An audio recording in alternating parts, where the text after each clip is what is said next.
Good morning, or we are towards the afternoon, slightly before that. I'm Tehreem, as Tarana mentioned. I'm from YWCA Hamilton, Director, Health Equity and Newcomer Services there. And I'm here with my colleague, Tamanna Jalis.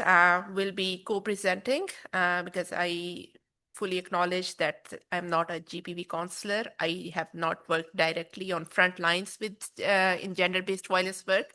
I work behind the scenes, designing the programs that help our organization enable us to serve to the newcomer women from trauma-informed lens, because we understand the complexity of the systems any GBV survivor is going through, but those additional layers that newcomers and immigrant women face because of so many intersections that we'll be talking about today.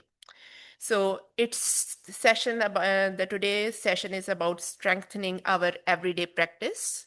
And many of us in settlement and front lines roles are already having these conversations on everyday basis.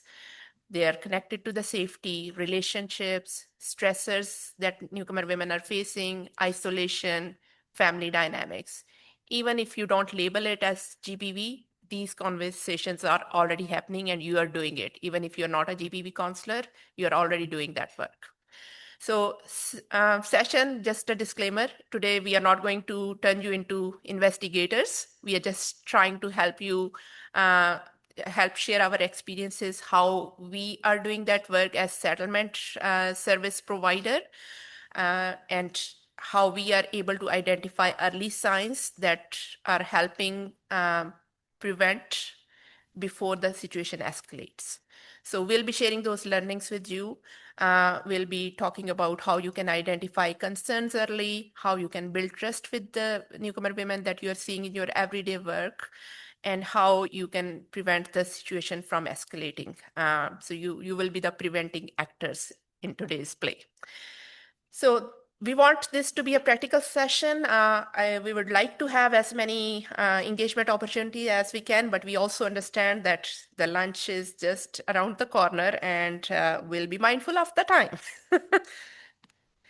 Okay, so settlement workers, GBV in newcomer communities. So that's the first thing that I would like to talk about. GBV is everywhere. We all know that's why we are here, that it has been declared an epidemic in Ontario. Where I'm from Hamilton, and we are also seeing a lot of increase in GBV cases that are coming to us. Today, we are talking from the newcomers perspective. YWCA Hamilton has been doing this GBV work for a long, long time. But 6 years ago, YWCA started serving newcomers directly in the settlement field. We got funding from the federal government, so we started working directly with newcomer women, providing them 360 support. That includes settlement, employment, community connections, and all of that. And we saw a huge increase in referrals within our GBV work, within our shelters and all that. Why it happened? Like suddenly the GBV increased in newcomer communities? No, it happened because we had the settlement workers on site who were able to identify those signs and who were able to make those referrals. So that's why it's important for all of us to recognize that within our own capacity, how we can help those women, how we can identify and maybe prepare them before the situation reaches to the point they have to call a shelter. Maybe we can slowly start bringing confidence in them by educating them, by giving them the information, by having them enroll in language classes so they are able to talk about what's happening, by preparing them for a job development. So when the situation reaches the point, they might be able to go out independently rather than being someone who is just relying on that shelter system that is already overwhelmed. So that's why I'm trying to ground us here that why it is important to talk about GBV in settlement. And you don't need to have a title of GBV counselor to do that work. Settlement counselors are the first point of trust for those newcomers. How many of you at some point in this room were newcomers in Canada? Yes, myself as well. So Do you remember who was your first contact point who helped you in something, anything, not GBV, like anything, maybe guiding you to the to for further education or help you with your first resume? We always remember that one first person. We trust that first person. So that's why you as settlement counselors or settlement workers or even like shelter workers, if you are their first contact point, you are you are they will remember you forever, even if they get, I don't know how many promotions, but you were the first one who held their hand. So the trust that was created, because when there was no one, you were there for them. So you will be the safest point for them. They will come to you to share anything that is going on. And if you are able to build that trust, we might not see those cases, those heartbreaking cases that we sometimes see. Hamilton has seen like 3 to 4 in the last year for the immigrant women. So that's what we want to talk about. But then the question, as settlement workers, we might sometimes feel like frustrated, like why they did not come to us when it started, why they didn't talk to us, like there are supports everywhere, why I'm not following my slides, I just sorry. So why they didn't talk to us? They should know better. They have the rights in Canada and all that. It's not that simple. And the immigrant women, they have many intersectional barriers. Some might fear deportation. They might be here on a spousal sponsorship. Now we know that that condition no longer exists, that even if they are on sponsor visa, they are not obligated to stay with their partners. But in past, it was like that in Canada. So they might not be educated enough on their immigration rights. They might know about their human rights even. They might come from a male-dominant society where it is something that women have to face because they are dependent and everything. They might be afraid of community judgment and loss of social connections. Why? Because they might only have one aunt or uncle here from their community that is their safe space to go to, maybe husband's uncle or their cousin or their anyone from their family. And if they start thinking about something else, they might be stigmatized and they might lose that only person that they could go to. So they are very isolated. Immigrant women are very isolated here. So all of those things come into play. That's why they are not reaching out to you. And that's why you need to identify those signs early if they're not even directly talking about. They might not be directly talking to you about that because they might be coming from a system where authority figures are to be afraid of, where like the authority is just to label them for something or maybe to looked down upon if they talked about or complained about something. So going to the authority might give them put them in trouble. So in their maybe wherever they are coming from. So that's why they might not be talking to you directly. So that's what we need to understand, all these intersections before thinking, okay, why they did not come to us early. So what this means for us, why I'm talking about this, that we need to be patient. We need to understand that disclosures will not be happening right away. It will be happening slowly. It will need our patience. They just need us to be there and then be with them. So that's why it will happen eventually. How you can do that?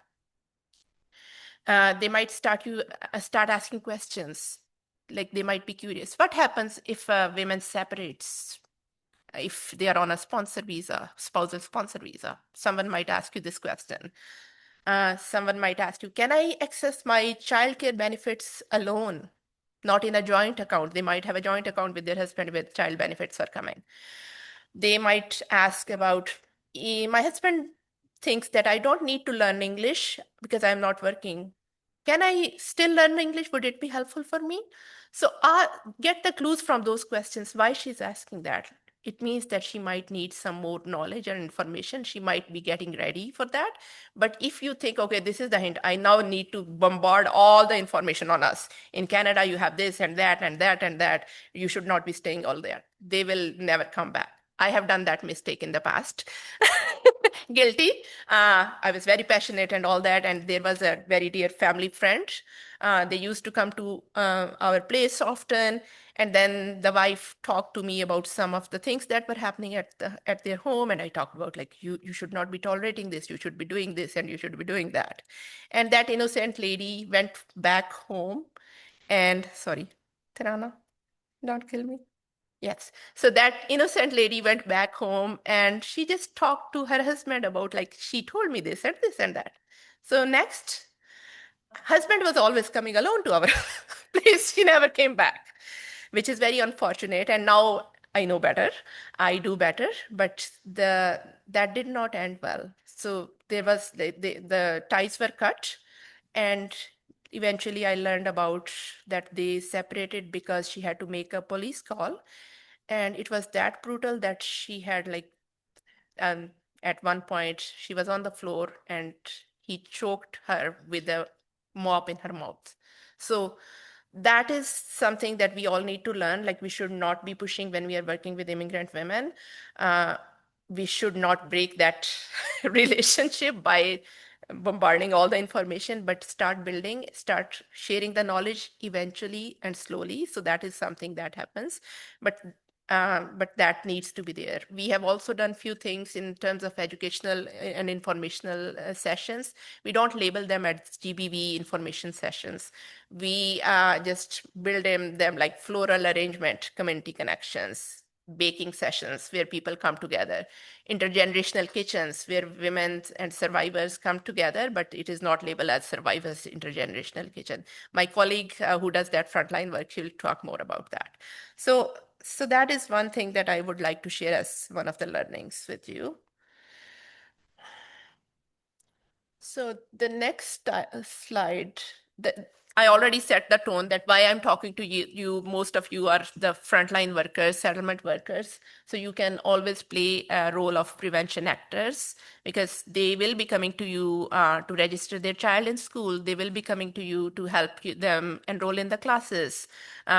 You might be helping them with their immigration paperwork, like PR card application. You might be helping them applying for childcare benefits and all that. When you're doing that, they start building a rapport with you. They will be starting sharing a few things with you that you can identify. Most of our referrals within our immigration and settlement department to GBV, they come from employment, which is not a GBV work. But when they have that report with the employment counselors, they start referring them to the GBV. And eventually they are, and they always make that warm referrals. They might be there with them in first couple of appointments. So a warm handoff is something that works for us. So again, consistency works, patience works, culturally safe engagement also works. If you don't have someone in your team from diverse cultures, rely on your grassroots partners. We have partnerships with Somali Center, Sudanese, Hispanic communities. So we don't claim to know all. We know that we need to rely on those cultural leaders or cultural organizations who can fill the gap for us. One way we do that, like, we don't want everyone to come to us to get the supports. We can enable our grassroots partners if we have the capacity to do the work. So one of our settlement counselors she literally sits in a Somali center. So that's how this report is being built.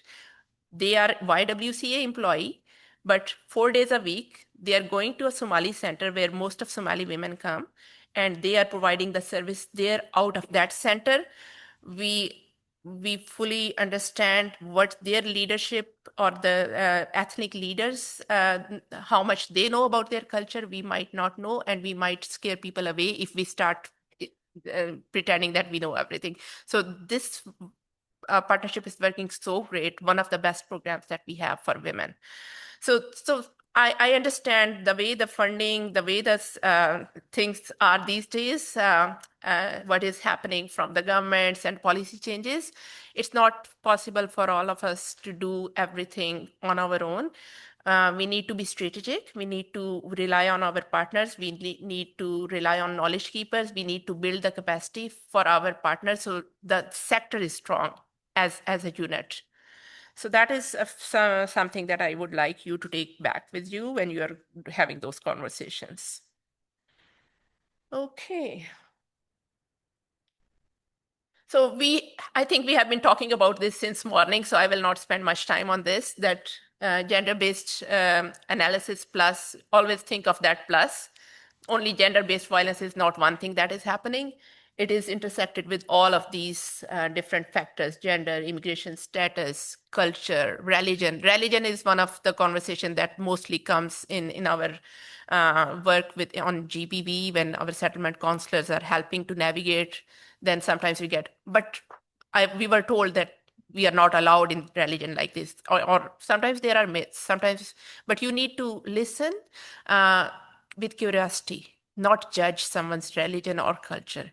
Find a way within that realm that how you can navigate it. And if you don't know much, talk to your partners in the area who have those affiliation with those religious institutes.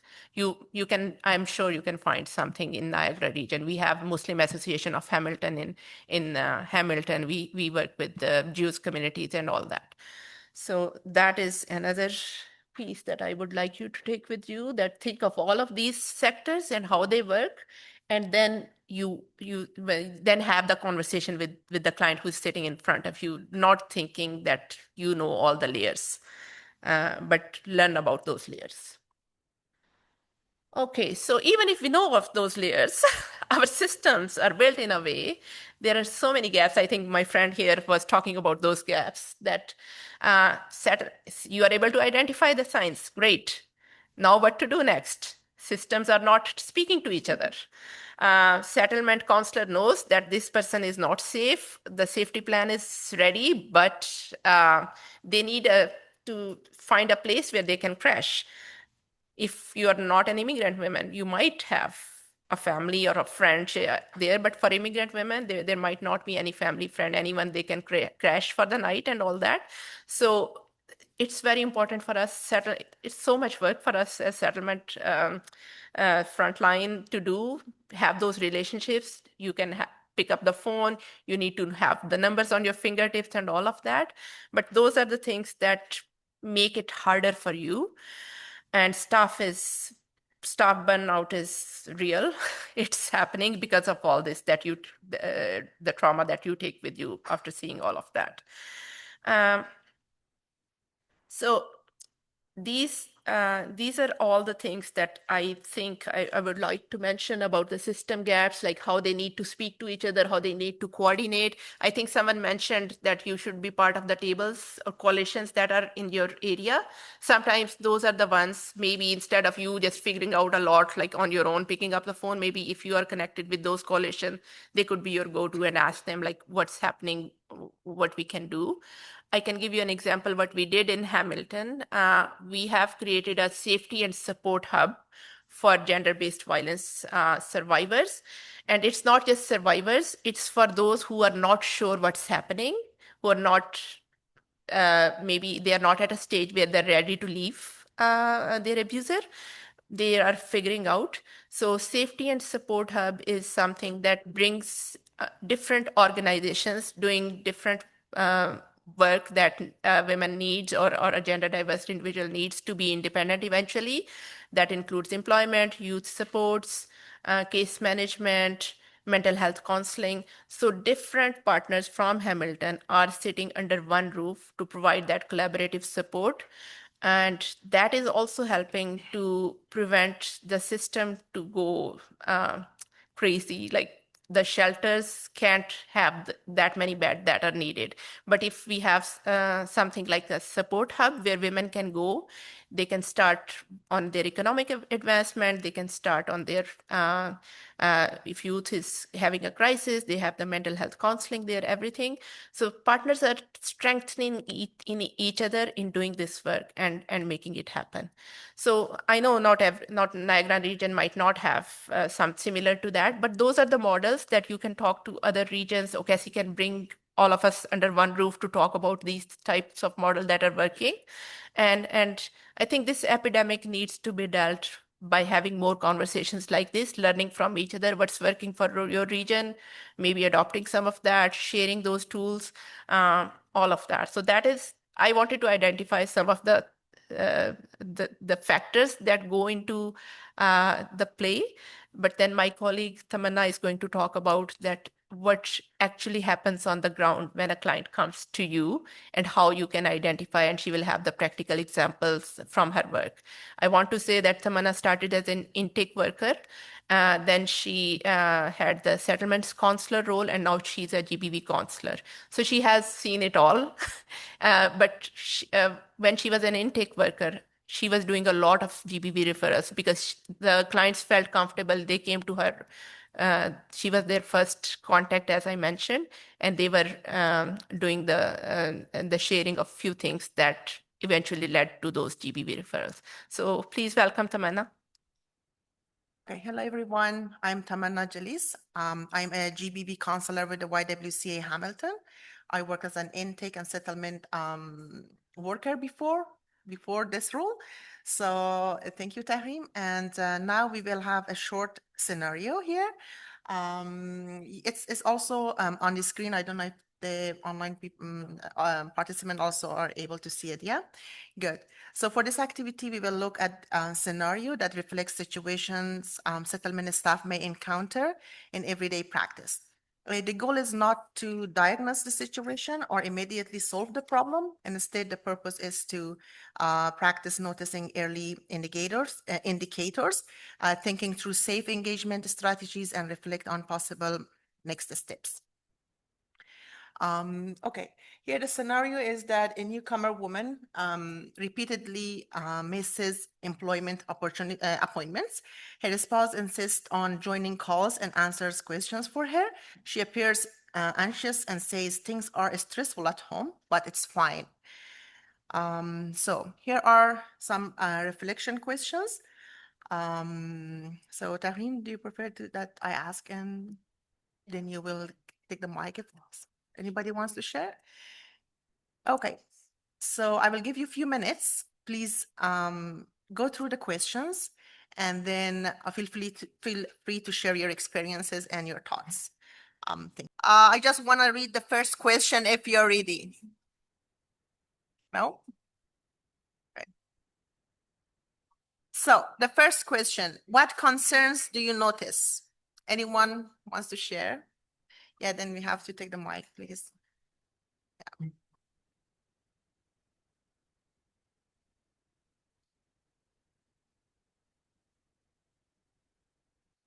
Hello, everyone. Sorry, you'll get bored from me. Later, I also have a presentation. But what concerns do you notice? We discussed this at our table. The word, but it's fine. No, it's not fine. And having this in the mind of the wife, that she wants to have a peaceful environment at home just to let go, this is not fine.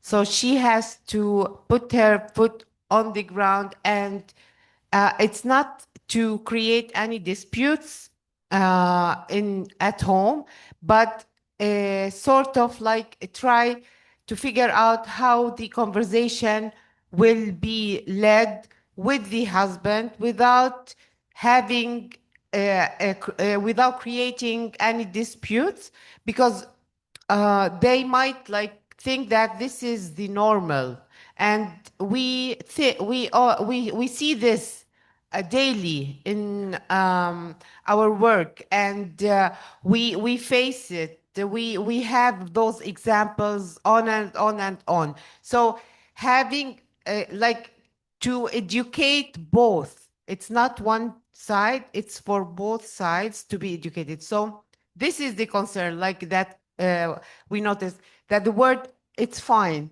No, Yeah. it's not fine. Exactly. Thank you. Thank you so much. Yes, and the next question is what may be happening? Yes, please. Thank you.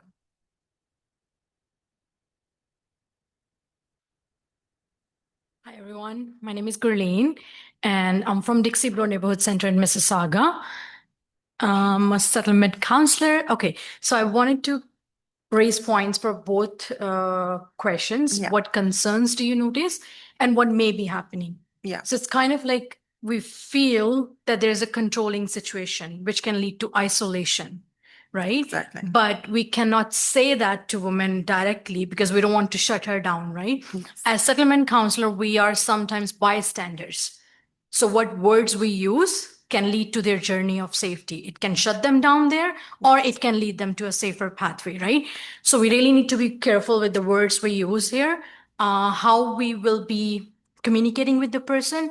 It will be better if a person, if it's available at the organization, person from the same culture. So that maybe put the husband at a relaxing point that, okay, she's talking with the person from the same community, because sometimes it depends on the cultural values as well, right? Yeah. So that is the one point. And second point about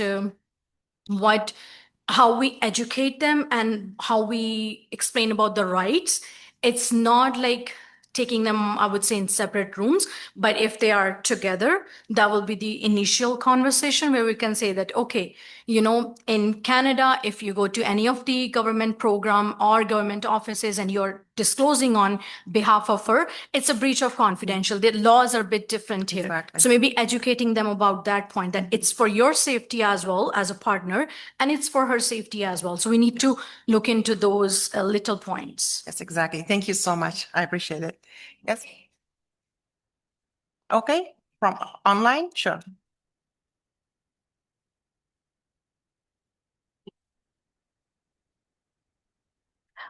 So we have Nagar, our online participant, definitely controlling situation from her husband. She's scared of speaking up, especially in his presence.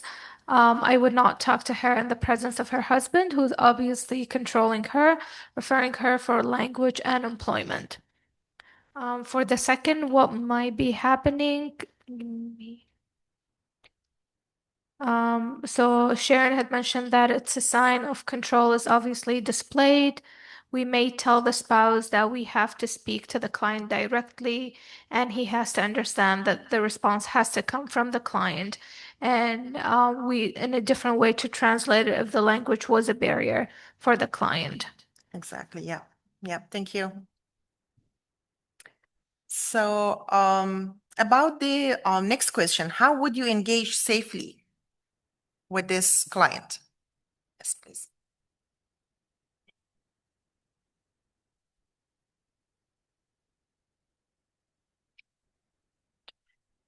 Hello.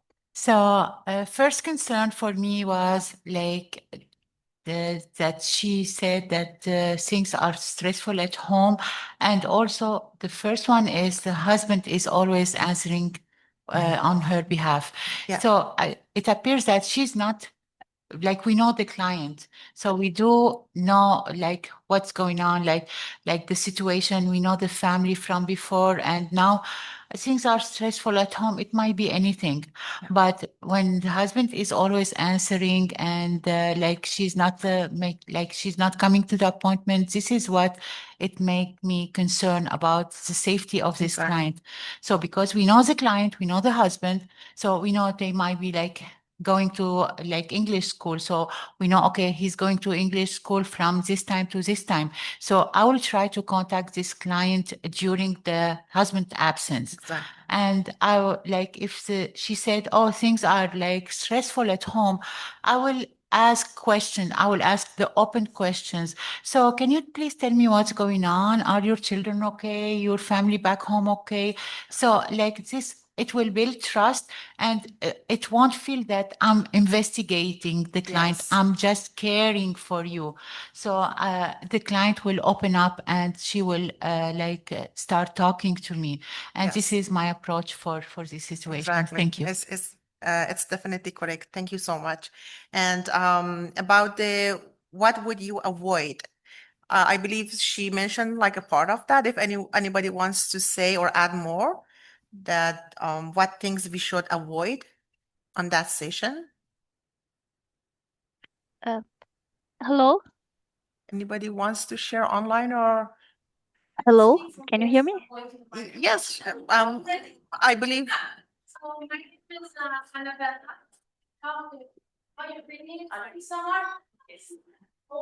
too shy to stand there, but I'm very loud. Hello, everybody. So my name is Annabelle. I work with Samar here, and I wanted to say we don't know the whole story. We know that she's missing appointments, but not to be judgmental too. We live here in Canada, but doesn't mean everybody wants to live the Canadian way. I'm not saying abuse is okay. I'm not saying she's abused. I'm saying I have had clients when I was a settlement counselor that they prefer their husband to respond.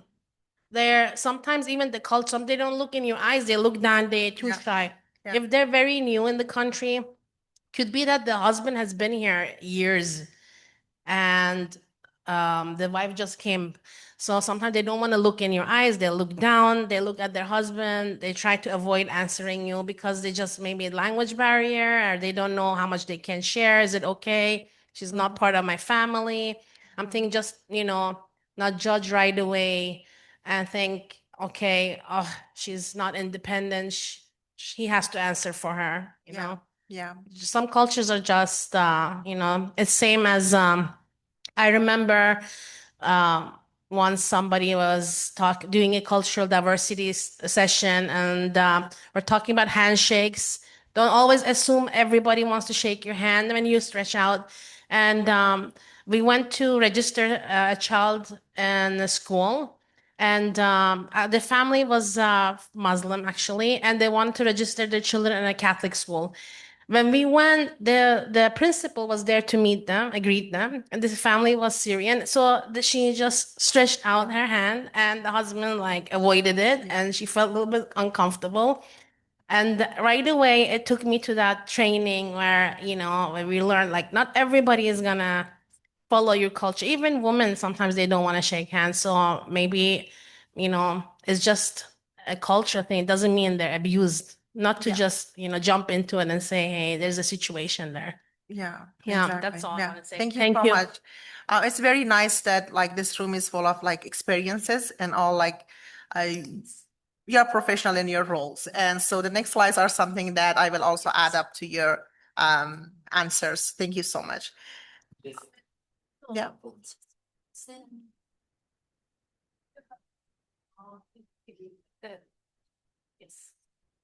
I just had a quick comment to make. For me, what struck out there was she's still making outlet to be able to say that things are stressful at home.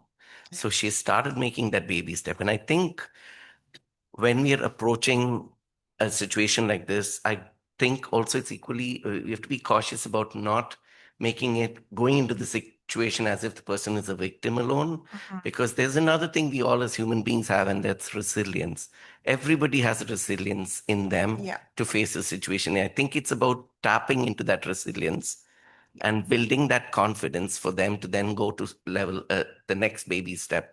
For me, it's somebody who is taking the chance to let somebody know who they don't even know that there is stress at home. And I think that itself is a resiliency building by itself. So I would not approach it where I'm going to think every woman is a victim there, because they're finding their own ways of identifying, declaring, and announcing where they are at, right? Exactly.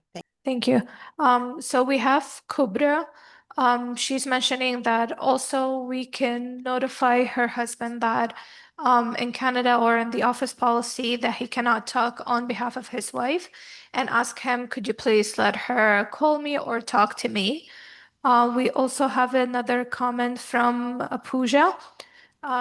They're mentioning that I would avoid pressuring the client to disclose abuse or explain personal detail before trust is built, using family members, especially spouses or children, as interpreters, and also making assumptions based on culture, religion, or immigration status, as well as confronting or blaming the partner directly in ways that could increase risk, dismissing signs of fear, isolation, and control as family matter, or cultural norms. And lastly, sharing information without clear consent, except where safety or legal obligation requires it. Exactly. So according to the first response, I do not recommend that day to ask the husband to leave the room, because from my experiences, most of the clients are coming because like the husbands are interpreters and they know English better than them. So if we ask that, so it's impossible to communicate with them. I prefer to book another appointment with them with an interpreter who knows the language and are trained with the gender-based violence terms to contact back to the client. Yeah, thank you. And the last one is what referral pathways might help with this client. Anybody wants to share?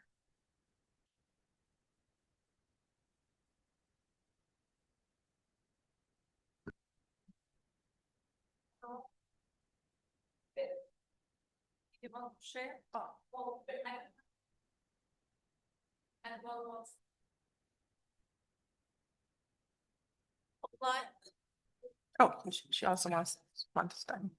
I don't know the answers. I did not cheat.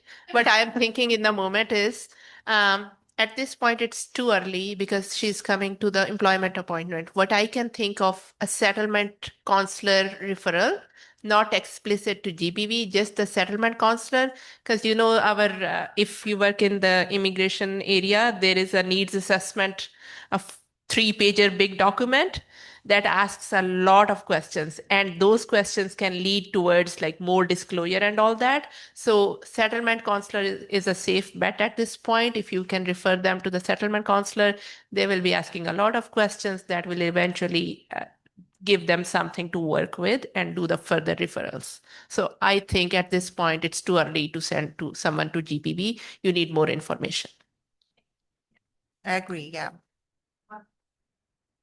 The first one is again from Kubra, just as a reply that they did not mean that not leave the room, but it was more the intention not to answer on behalf of the wife and let her talk more, and then he can interpret. Exactly. We also have another comment from Liliana. They're mentioning that I think we have to pay attention on the language used by the client when she's, sorry, just give me 1 second. So when she's saying that things are stressful at home, why she's saying that, how does she look like? And this would give us a better picture of her situation without mentioning any of the control or abuse to the client and learning the context of her case. Yes. Final one from Laura. Offer client referrals to English groups, art groups, other seemingly neutral groups that she may be more likely given the okay by potentially controlling family. Facilitators of such groups can establish trust and potentially be the first person client may disclose to. Yes. Okay, thank you. Thank you so much. So when we look through like a trauma and violence informed lens, we may begin noticing possible patterns connected to control, isolation, fear, or a limited autonomy. It's important to remember that sometimes the most meaningful intervention is creating a safe interaction, building trust over time, and helping the client know support is available when they are ready. I will come quickly to the slide because I know most of these things are talked about before. So in settlement practice, many newcomer and immigrants may have experienced different form of trauma or violence before migration, during immigration, and after arriving to Canada. So these experiences can include war, displacement, domestic violence, systemic discrimination, financial insecurity, immigration-related stress, or social isolation.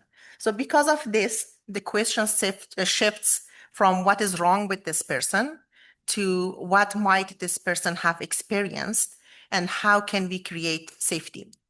So a trauma and violence-informed approach recognizes that trauma can affect trust, communication, decision-making, memory, and engagement with services. It also recognizes that ongoing experiences like poverty, racism, insecure housing, immigration dependency, or that ongoing experiences, or gender-based violence can also continue to impact person's sense of safety, even after arrival in Canada. So here are the core principles, the 5 key principles that guide the approach. So the first one is safety. The next one is trustworthiness, choice, collaboration, and the last one is empowerment. Sorry.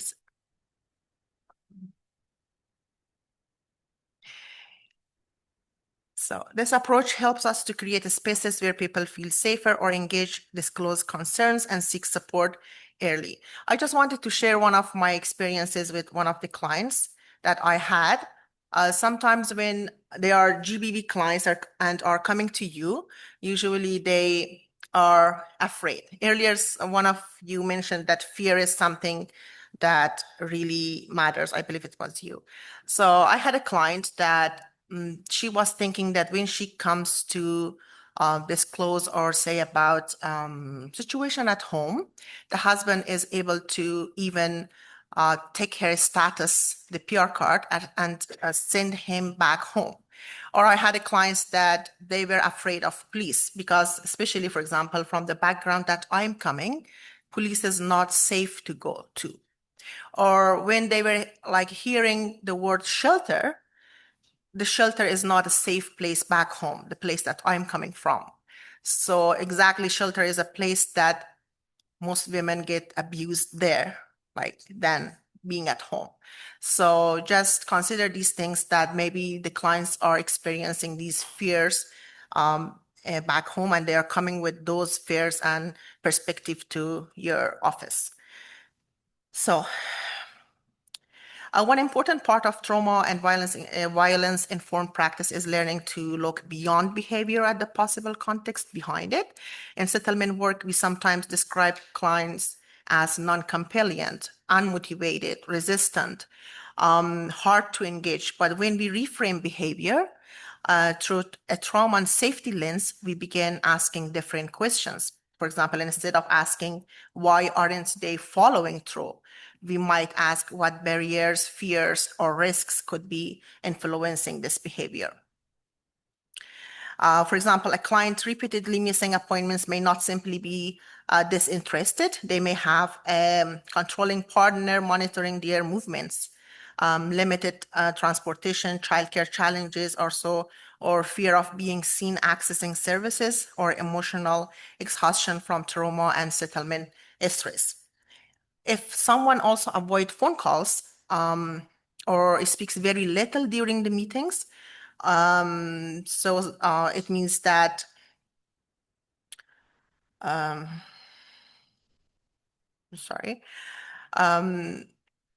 it means that they have lack of privacy at home, or distrust of systems, or anxiety related to past experiences, as I mentioned before. Sometimes clients appear very disengaged or hesitant to accept referrals. Rather than viewing this as a resistance, we can understand it as a survival response. Many newcomers have learned to stay quiet, avoid authorities, and or protect family privacy because of previous experiences in their home. This reframing is important because the language we use shape how we respond. When we label someone as difficult as non-compliant, we may unintentionally increase judgment. But when we view behavior as communication, we become more curious, compassionate, and effective in our support. So for many settlement staff, starting conversations about safety, relationship, or possible gender-based violence can feel uncomfortable. We all agree about it. They may be fear of offending someone, or making assumptions, or opening a conversation that feels difficult to manage. But we also know that early supportive conversations can create opportunities for trust, connection, and early intervention before situation escalate into crisis. One helpful approach is to begin with open, non-judgmental, and normalized questions rather than direct or highly critical languages. As you see here, for example, instead of immediately asking, "Are you being abused?" we might say that many newcomers experience stress in relationships during settlement. How have things been for you lately? These types of questions reduce shame and help clients feel more comfortable. Questions like why don't you leave? Or statements such as that relationships sound toxic can unintentionally create judgment, pressure, or defensiveness. So it's also important to remember that disclosure is rarely immediate. Clients may first test the environment by sharing small pieces of information like the one we had in the scenario, and observing your response.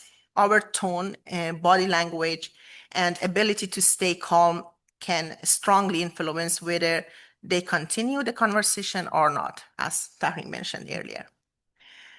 So Start the case study after 4 minutes. okay, sure. In this slide also we have some points regarding the prevention in settlement practice. We can say that in many cases, gender-based violence or family violence is not disclosed directly at the beginning, as I mentioned, especially within the newcomer and immigrant communities. So this is why early identification is so important in the settlement practice. Settlement workers are often in positions where they notice patterns over time and build trusting relationships with client. I just don't want to go through all the notes I have, but it's very important to watch for the signs. We have the signs of control, isolation, disengagement, and testing behavior here that you can go through them or watch for these signs when the client is with you. So we have also the prevention in everyday settlement practice during these times. So you can notice these signs during your intake, in your group programming, in your employment programs, or in your parenting or youth programs. So we have also protective factors that are the things that reduce vulnerability and increase resilience. For newcomer, this may include social connection, knowledge of rights, language access, financial independence, community support, and feeling a sense of belonging. In many cases, prevention begins simply by helping someone feel seen, informed, and less alone. So we came to the referral pathway and coordinated responses. I know that we have to start our case scenario. So yes, here we have the referral pathways. I know that most of you know what is like a passive referral or warm referral. What is the difference between these two? I just want to quickly mention again that the big difference is that a passive referral, when we simply provide a phone call, or is the way that we provide a phone call or a brochure or a website and expect that the client to navigate the system. But the warm referral is something that we start calling at the same day with the client. We describe about the services first. We call with them. We provide interpretation that that they can feel more comfortable and willing to share with us. So the last part is about the cross-sector partners. I believe, Tahrim, you somehow mentioned about this part, but when the client is with you, you have to refer them, not have to, but you might see to refer them to some GBV agencies, healthcare, to some healthcare services, cultural community supports if you see the need. The legal clinics is one of the most important thing, or the thing that usually when the GBV clients are coming to you, they have the legal need first. So I personally, 90% of my clients needs to contact to legal aid first because of their issues. Mental health is also another important sector that we have to have collaboration with them, and housing. So because of the time, I just want to go to our next activity, which is another scenario. It's I believe you have one, and then I have the questions here. We might ask the online participants to go to their rooms. Yes, thank you. And then 10 minutes? Okay. So we have 10 minutes to go through the scenario and discuss the questions with your colleagues. Yes, we also have breakout rooms online. We might have some responses from you and also from the participants online. Thank you. Thank you. I'm just posing an observation or food for thought. Isn't it interesting that women are the ones who address GBV? And even if you look at this room, we are like almost 90% women addressing GBV. Maybe at a higher level also we need to bring men on board on the table, and we hear what they have to say about GBV. Thank you. Oh, thank you. Excellent observation. I also noticed that, and I was so happy when at least I see a couple of men sitting here, that we cannot address it alone. We need to have allies, and this is happening a lot. This conversation coming back and back, and I think there are some organizations who are doing that work. And especially, I would encourage you to start with young people, young men.